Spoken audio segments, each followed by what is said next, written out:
Welcome to our channel. ಎಲ್ಲರೂ ಹೇಗಿದ್ದೀರಾ? ಚೆನ್ನಾಗಿದ್ದೀರಾ ಅಂತ ಭಾವಿಸ್ತೀನಿ. ಯಾರೆಲ್ಲ ನಮ್ಮ ಚಾನಲ್ನ ಸಬ್ಸ್ಕ್ರೈಬ್ ಮಾಡದೆ ನೋಡ್ತಿದ್ದೀರಾ ದಯವಿಟ್ಟು ಸಬ್ಸ್ಕ್ರೈಬ್ ಮಾಡಿ, ಹಾಗೆ ಸಪೋರ್ಟ್ ಮಾಡಿ. ಎಲ್ಲರೂ ಹೇಗಿದ್ದೀರಾ? ಎಲ್ಲರೂ ಚೆನ್ನಾಗಿದ್ದೀರಾ ಅಂತ ಭಾವಿಸ್ತೀನಿ. ಇವತ್ತಿನ ದಿನ ನಾನು ತಿಂಡಿಗೆ ಇಡ್ಲಿನ ಮಾಡ್ತಾಯಿದ್ದೆ. ತುಂಬ ಚೆನ್ನಾಗಿ ನೆಂದಿತ್ತು ಇಡ್ಲಿ. ಇಡ್ಲಿನೂ ಅಷ್ಟೇ ತುಂಬ ಸಾಫ್ಟಾಗಿ ಬಂದಿದ್ದು. ಅದಕ್ಕೆ ತೋರಿಸ್ತಾ ಇದ್ದೆ ನೋಡಿ, ಈ ಥರ ಈಗ ಸಮ್ಮರ್ ಅಲ್ವಾ, ಹಂಗಾಗಿ ಚೆನ್ನಾಗಿ ಇಡ್ಲಿ ಉಬ್ಬುತ್ತೆ. ಏನು ಸೋಡಾ ಆಗಲಿ ಏನು ಹಾಕೋ ಅವಶ್ಯಕತೆನೇ ಇರಲ್ಲ. ತುಂಬ ಚೆನ್ನಾಗಿ ಫ್ಲಫಿಯಾಗಿ ಬರ್ತವೆ ಇಡ್ಲಿ. ಹಾಗೆ ಪಾಪುಗೆ ಲಂಚ್ ಬಾಕ್ಸಿಗೆ ನಾನಿವತ್ತು ಪುಟಾಣಿಯಾಗಿ ಇಡ್ಲಿನ ಕಟ್ ಮಾಡಿ ಹಾಕಿದ್ದೆ. ಅದನ್ನು ತೋರಿಸ್ತೀನಿ ಯಾವ ಥರ ಅಂತ. ನೋಡಿ ಈ ಥರ ಯಾರಿಗಾದ್ರೂ ಮಕ್ಕಳು ತಿನ್ನಲ್ಲ ಅಂತ ಅಂತಿರ್ತೀರಲ್ಲ, ನೋಡಿ ಈ ಥರ ಕ್ಯೂಟಾಗಿ ಹಾಕಿದ್ರೆ ಅವ್ರಿಗೂ ಸ್ವಲ್ಪ ಏನೋ ಚಿಕ್ಕದು ಇಡ್ಲಿ ಅಂತ ಅಂದ್ಕೊಂಡು ತಿಂತಾರೆ. ಮನೇಲಿ ಶಿರಪ್ ಬಾಟ್ಲಲ್ಲಿ ಅದೇ ಡಿಬ್ಬಿ ಎಲ್ಲ ಕೊಡ್ತಾರಲ್ಲ, ಅದರಲ್ಲಿ ನಾನು ಕಟ್ ಮಾಡಿರೋದು. ನೋಡಿ ಆ ಥರ ಟ್ರೈ ಮಾಡಿ ಒಂದ್ಸಲ. ಮಕ್ಕಳಿಗೆ ಅಟ್ರಾಕ್ಷನ್ ಆದ್ರೇ ಬೇಗ ತಿನ್ನೋದು, ಹಾಗಾಗಿ ಈ ಥರ ಕಟ್ ಮಾಡಿ ಹಾಕಿದ್ದೀನಿ. ನನ್ನ ಮಗಳಂತೂ ತುಂಬಾ ಖುಷಿಪಟ್ಳು. ಎಲ್ಲ ನೀಟಾಗಿ ಬಾಕ್ಸ್ನ ಖಾಲಿ ಮಾಡ್ಕೊಂಡು ಬಂದಿದ್ಲು. ಅವಳು ಯೂಶ್ವಲಿ ಯಾವುದಾದ್ರೂ ಆಯಿತು ಇದೇ ಥರ ಬೇಕಂತ ಏನಿಲ್ಲ. ಹಾಗೆ ಒಂದು ಡೇಟ್ಸ್ನ ಹಾಕ್ತಾಯಿದ್ದೀನಿ. ಅದರೊಳಗಡೆ ಮಧ್ಯೆ ಕಟ್ ಮಾಡಿಬಿಟ್ಟು ಅದಕ್ಕೆ ಕ್ಯಾಶ್ಯೂನ ಇಟ್ಟು ಹಾಕ್ತಾಯಿದ್ದೀನಿ. ಇವತ್ತು ಒಂದು ರೆಸಿಪಿನ ಮಾಡ್ತಾಯಿದ್ದೀನಿ.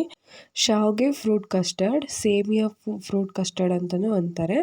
ಮೊದಲಿಗೆ ನಾವು ಶಾವಿಗೆ ಪಾಯಸನ ಯಾವ ಥರ ಮಾಡುವಾಗ ಶಾವಿಗೆನ ಹುರ್ಕೊತೀವಿ ಅದೇ ಥರನೇ ರೋಸ್ಟ್ ಮಾಡ್ಕೋಬೇಕು.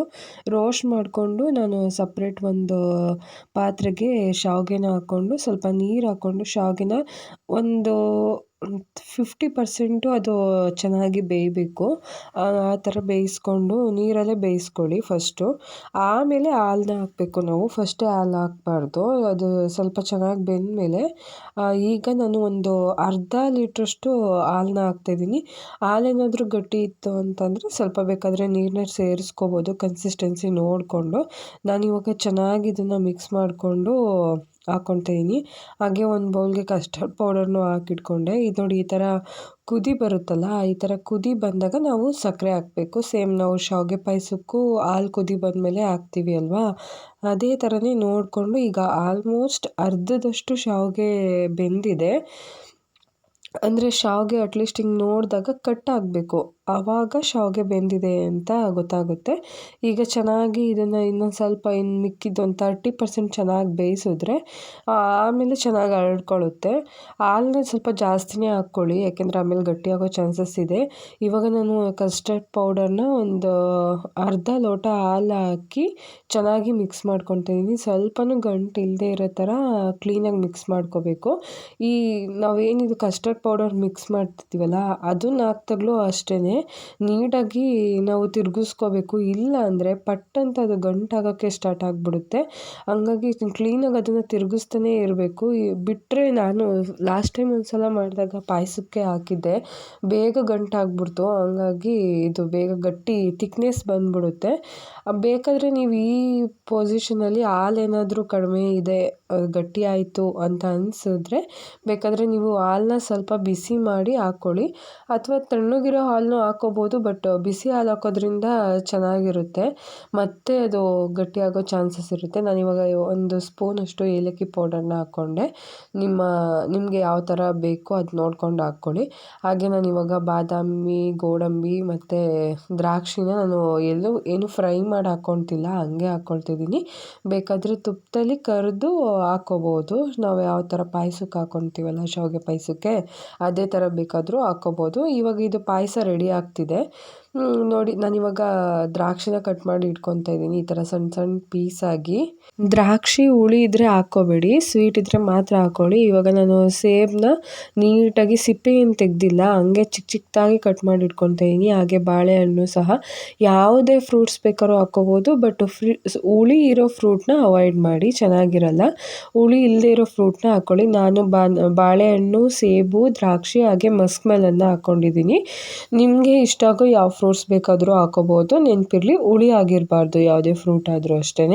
ಇವಾಗ ನಾನು ಶಾವಿಗೆ ಸೇಮಿಯಾದು ಮಿಕ್ಸ್ಚರ್ ಏನಿದೆಯೋ ಶಾವಿಗೆ ಪಾಯಸ, ಅದು ರೆಡಿಯಾಗಿದೆ. ಈಗ ನಾನು ಎಲ್ಲ ಕಟ್ ಮಾಡಿ ಇಟ್ಕೊಂಡಿರೋ ಫ್ರೂಟ್ಸ್ನ ಇದಕ್ಕೆ ಹಾಕ್ಕೊತೀನಿ. ಆದರೂ ಒಂದು ಸ್ವಲ್ಪ ಗಟ್ಟಿ ಅಂತಲೇ ಅನ್ನಿಸ್ತು. ಈ ಈ ಟೈಮಲ್ಲೂ ಸಹ ನೀವು ಹಾಲನ್ನ ಬಿಸಿ ಮಾಡಿ ಬೇಕಾದರೆ ಹಾಕ್ಕೋಬೋದು. ಸ್ವಲ್ಪ ಸಕ್ಕರೆ ಹಾಕಿ ಬಿಸಿ ಮಾಡಿ ಹಾಕ್ಕೊಳ್ಳಿ, ಯಾಕೆಂದರೆ ಸ್ವೀಟ್ ಕಡಿಮೆ ಆಗ್ಬೋದು ಅನಿಸುತ್ತೆ. ಸ್ವೀಟು ಅಷ್ಟೇ, ಫ್ರೂಟ್ಸ್ ಎಲ್ಲ ಹಾಕೋದ್ರಿಂದ ನೋಡಿಕೊಂಡು ಸಕ್ಕರೆನ ಹಾಕ್ಕೊಳ್ಳಿ. ನಾನು ಇದನ್ನು ನೀಟಾಗಿ ಚೆನ್ನಾಗಿ ಮಿಕ್ಸ್ ಮಾಡ್ತಾಯಿದ್ದೀನಿ. ಇದಕ್ಕೆ ನಿಮ್ಗೆ ಇಷ್ಟ ಆಗಿರೋ ಡ್ರೈ ಫ್ರೂಟ್ಸು ಎರಡನ್ನೂ ಹಾಕ್ಕೊಳ್ಳಿ. ತುಂಬ ಚೆನ್ನಾಗಿರುತ್ತೆ ಈ ಸಮ್ಮರ್ಗೆ. ಇದನ್ನು ಅಟ್ಲೀಸ್ಟ್ 1 ಅವರ್ ಆದರೂ ಫ್ರಿಜ್ಜಲ್ಲಿ ಇಟ್ಟು ತಿಂದರೆ ಕೋಲ್ಡಾಗಿ ಯಾರಾದರೂ ಗೆಸ್ಟ್ ಬಂದಾಗ ಒಳ್ಳೆ ಡೆಸರ್ಟ್ ಅಂತ ಹೇಳ್ತೀನಿ.